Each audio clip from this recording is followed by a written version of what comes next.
So today's title is Adversity, Preston Hiles. And I am giving a great example of adversity through one of my best friends. And here we go.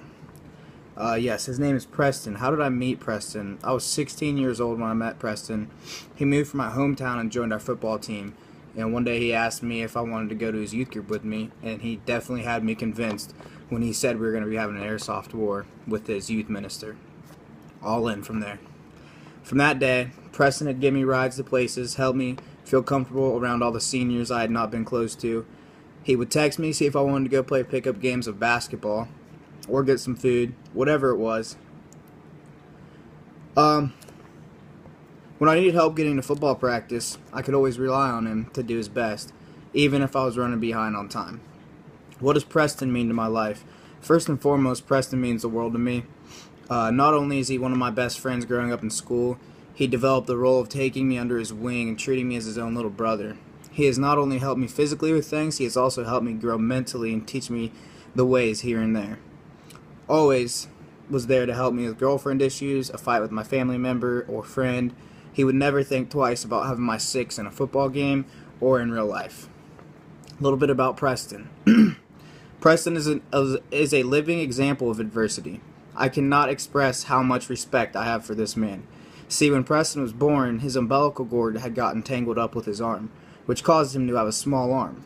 Doctors did not believe that he would be able to do much physical activities or of anything.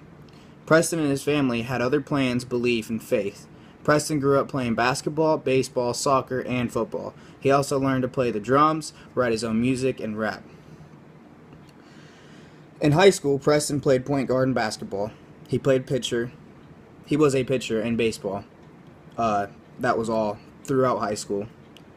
And he was also a running back, wide receiver, and quarterback at his hometown, Centerburg, before he came to Johnstown and became our phenomenal football, our kicker, and he also became our wide receiver and actually scored a touchdown in one of our playoff games, which was pretty awesome. Preston is one of the most outgoing people I've ever met, and if you ask anyone that knows him, they will agree.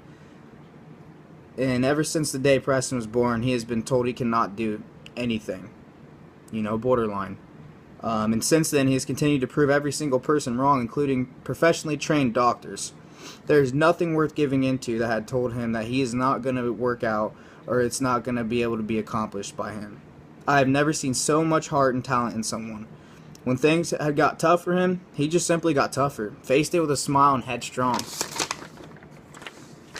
No matter what life brings you, think about Preston.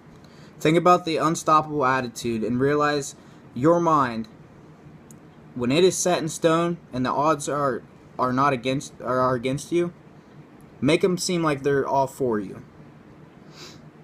So stop thinking about the what ifs, what could have been, and what you should have done. There's a quote I once read, and it says, "Yesterday is history, tomorrow is a mystery, and today is the present." That's why they call it a gift. So think about that and hold that tight. And not only think about that, sit and really do yourself a favor thinking about a person who has grown in through life, 21, 22 years of life, has done everything he couldn't predicted to be able to do. He did it. Done.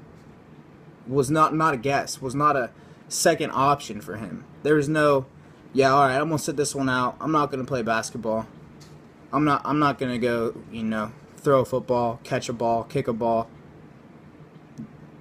There was nothing ever in his life. And I don't know what types of things he may have given up on, because everyone has given up on something. But it wasn't the important things.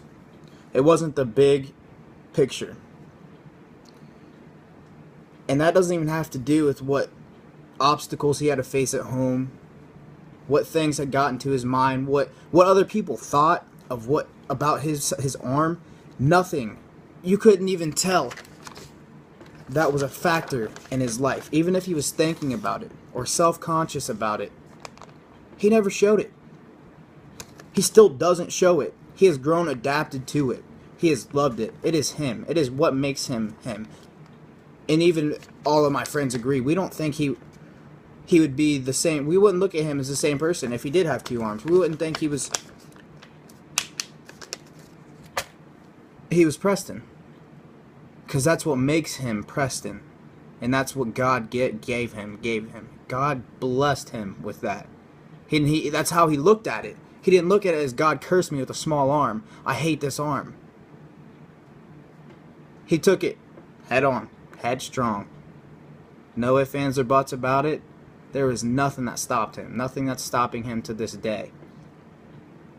And that's a shout out to Preston Hiles. The man deserves to be in big places, and I think one day he will get there, and I believe one day he will be there, and there is no question in my mind that he deserves it, as along with all of my other friends. Adversity, folks, it's tough, and you're never going to look at it